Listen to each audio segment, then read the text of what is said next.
Hi friends, I hope you're having a great day so far. Thanks for tuning in again. I am so excited to share with you some of the meals I've been eating this past week because hopefully it'll give you some ideas and inspiration for some quick and easy meals that maybe you can try yourself. So ideally, I would have started this like on a Monday. So it would have been like a very nice Monday through Friday, what I eat in a week type video, but I didn't. I started on Thursday, so it's a little bit out of order, but it doesn't matter. It doesn't matter.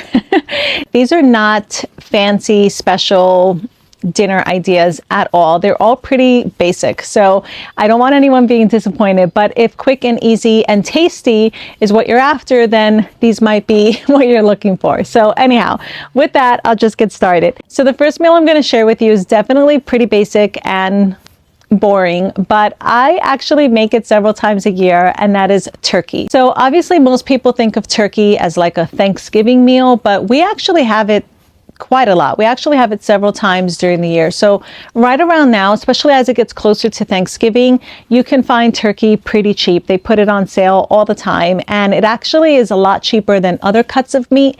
So usually we'll just buy like a whole bunch, and that'll last us throughout the year. So I think I have in our freezer downstairs, we have a couple of freezers so we can buy several turkeys, but I think I have like 1 or 2 turkeys left that I had bought from last year. So I'll be doing that again. And I just like doing it because it just saves money. But with a big family, it's also not like a challenge for us to go through like a turkey. So it works out for us. But even if you're a smaller size family, you can buy a smaller turkey and then you just have a lot of leftovers. So I'm all for like cooking and then having leftovers and not having to worry about it the next day, or in your case, if you're in a smaller family, for several days. So anyway, my first meal is roasted turkey breast, baked potatoes, and peas. Now, normally I would not, if I'm having potatoes, I wouldn't also have like a starchy veggie, but I was making that for everybody else and it just looked good and I wanted some. So I had some, but I only had a little bit. So I had a 1/4 cup of peas, and that was 35 calories, 6 carbs, and 2 grams of protein. And the potato I had was 7 ounces. So that was 200 calories, 40 carbs, and 6 ounces of turkey. So that was 250 calories and 51 grams of protein, sorry. So definitely really high protein. And this is going to be the meal that has the most protein, just because some of the other days I had to kind of rely on frozen prepackaged food that had less protein because I was pressed for time. But normally I do try to get at dinner time at least 40 grams of protein. Also, as you saw in the picture, I did make gravy, like a homemade gravy, and I didn't add the calories in that because 1, I used just a little bit, and 2, I didn't really know how many calories to add to that because I made it from scratch, so I didn't have like a nutritional label to reference. So I'm going to try to see if I find something on Google and just like put it up on the screen, but without the sauce. So just the turkey, the potatoes, and the peas, it comes to 485 calories, 46 carbs, and 53 grams of protein. So definitely a very high protein dinner.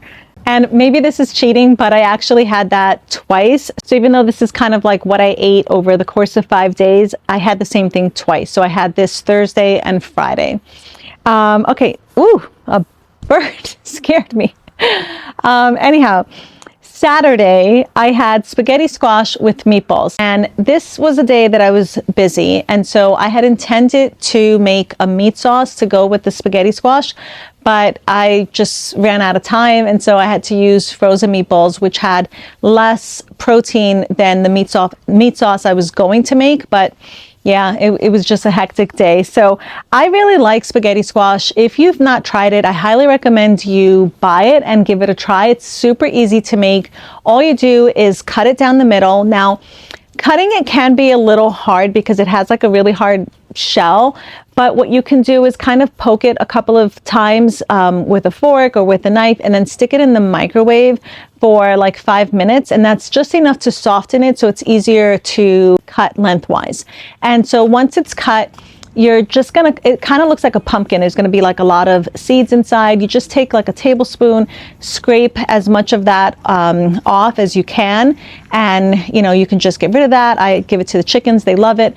And then what you're gonna do is put it face down on like a baking sheet lined with parchment paper, and you just put it in the oven, bake it at like, I think I did 425 for like an hour. But if you want it to be a little bit more like strands of pasta, like if you want it to have that texture, then you want to not undercook it, but you want to cook it a little less. So maybe like only 40 minutes or 45 minutes instead of an hour. I actually don't mind when it's soft and kind of gets a little mushy, but if that's like a concern for you, you could always, you know, just cook it for like the 40 minutes and see if you like it. If not, you could always, you know, stick it back in the oven for a little longer. I really like using spaghetti squash because it's really low in calories and carbs, so it's definitely much better for you than spaghetti. And all of my kids like it, and my husband likes it, so it's not a big deal. I just make like a whole bunch. I just use the little shell that it's in as like a bowl. I don't even, you can obviously scoop it out and put it on a dish, but I don't bother with that. It's just like one less thing to wash. So I like it. The kids think it's fun to eat. And like I said, it's just low calorie. So this particular dinner, it was kind of hard figuring out how many calories the spaghetti squash is, because obviously it's a veggie and it, you know, goes by weight. So depending on the size you get, you know, so I kind of just estimated that it was probably about 2 cups worth of squash, which equals 60 calories. So way less than pasta, and 14 carbs. Again, way less than pasta. So yeah, I didn't do the meat sauce. I had to use the meatballs. So 6 meatballs equaled 250 calories, 5 carbs, and 11 grams of protein.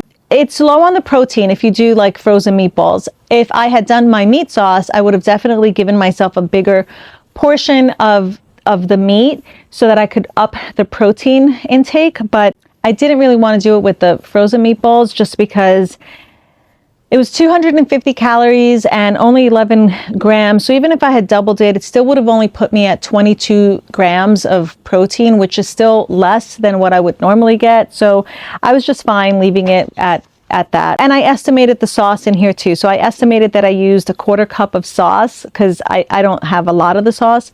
And that was 17 calories and 3 carbs. So altogether, 327 calories, 22 carbs, and 11 grams of protein.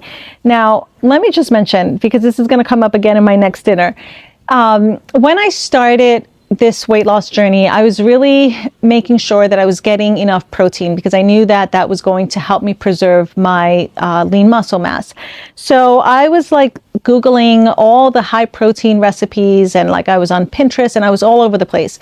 And I realized I was complicating it. Like, it didn't have to be that complicated. If you want more protein, it was as simple. If I wanted more protein, it was as simple as me just having a bigger portion of meat. Like, it didn't have to be a whole new recipe or anything like that. Just adding more meat to foods that I was already eating would obviously up the protein intake. So I don't know why I was making it like I had to like find these recipes to get higher protein foods. It didn't have to be complicated like that. So this is definitely a lot less carbs than I normally eat at dinner time.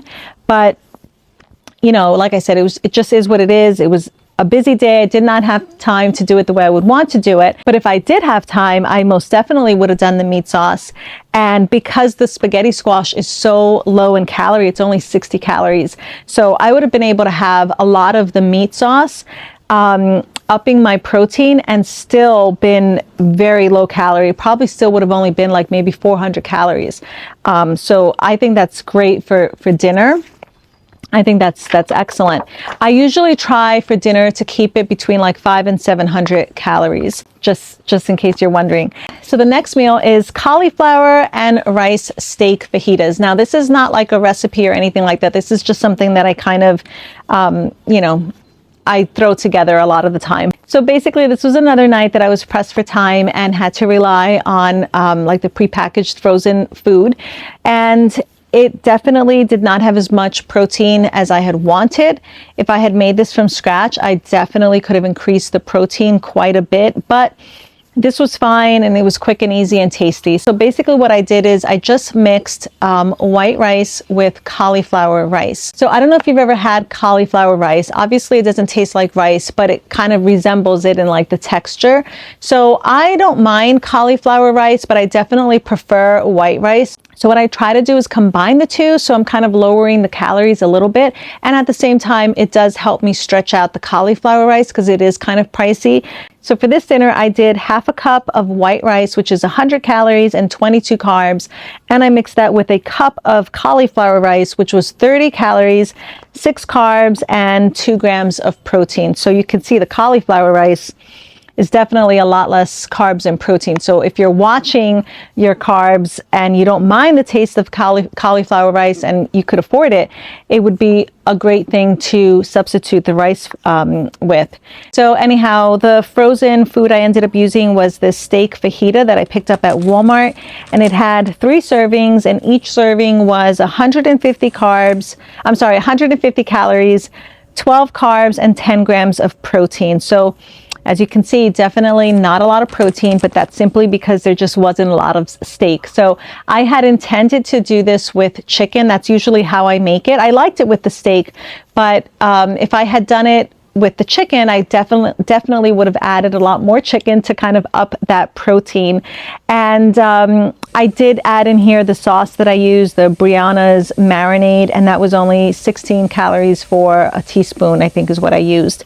So altogether, 361 calories, 20 grams of protein, and 24 carbs. So you can see, because again, it's so low calorie, it's only 361 calories. Actually, it would have been less if I only used the rice, like the white rice and the cauliflower rice, that would have been 130 calories.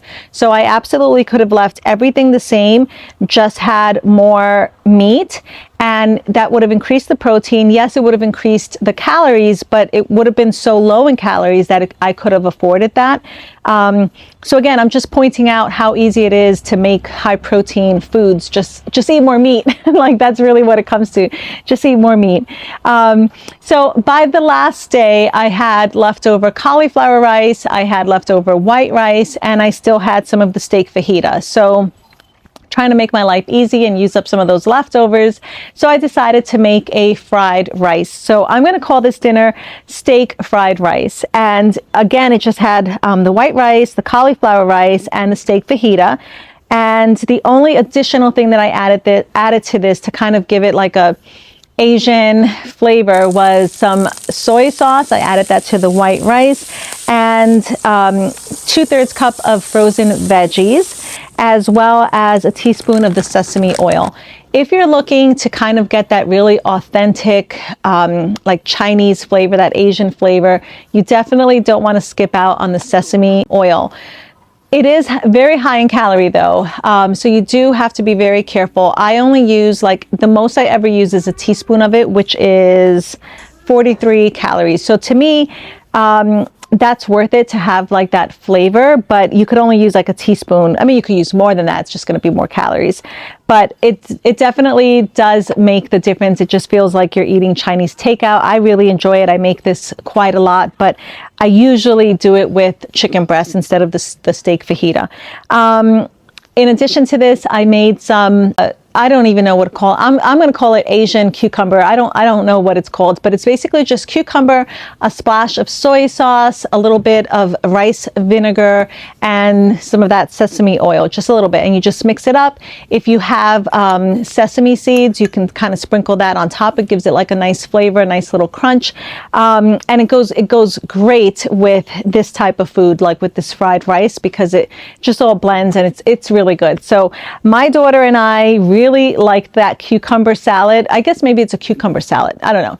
We really like that. And so we have it just kind of like as a snack, and it really helps satisfy that like craving for food when you don't really want to make something. And because it's cucumber, I don't even count the calories in that or anything else. So altogether, this dinner came to 365 calories, 50 carbs and 14 grams of protein. So again, you know, obviously you're sensing a theme here. These are not high protein dinners, but that's only because I used these prepackaged frozen foods. If I had done, if I had cooked the meat myself, I absolutely would have added more meat, and these all would have been very low calorie dinners. So like for instance, okay, I'm losing the light, but I'm just going to go through this really quick. If I hadn't used the steak fajita from Walmart, okay, the frozen stuff, I would have just been at 100, 130. I would have been at less than 200 calories. So I absolutely could have added extra meat and been under like 500 calories or right about 500 calories. So yeah, like I said, the frozen stuff is convenient, and I needed to do that those days. But I definitely will do this again the way I normally make it, and I'll measure out, how many ounces of meat and, the calories and the protein, so you could really get an idea. But I just think this is kind of good too, because sometimes, we're busy and we can't always make things from scratch. It's nice to have options, right? But that is all, guys. As you can see, it's getting dark really fast, so I'm gonna head back inside. But if you are looking for some other high protein ideas, then I will link a video that I made about, I guess it was a month or two ago, and that had all high protein dinner ideas, which there was no secret to it. It's just more meat. But if you're looking for ideas or whatever, you can check that video out. So that's all for today, guys. Next week, I'm going to be doing my big 8th month on Zepbound update. So keep an eye out for that, and I'll see you guys soon. Bye.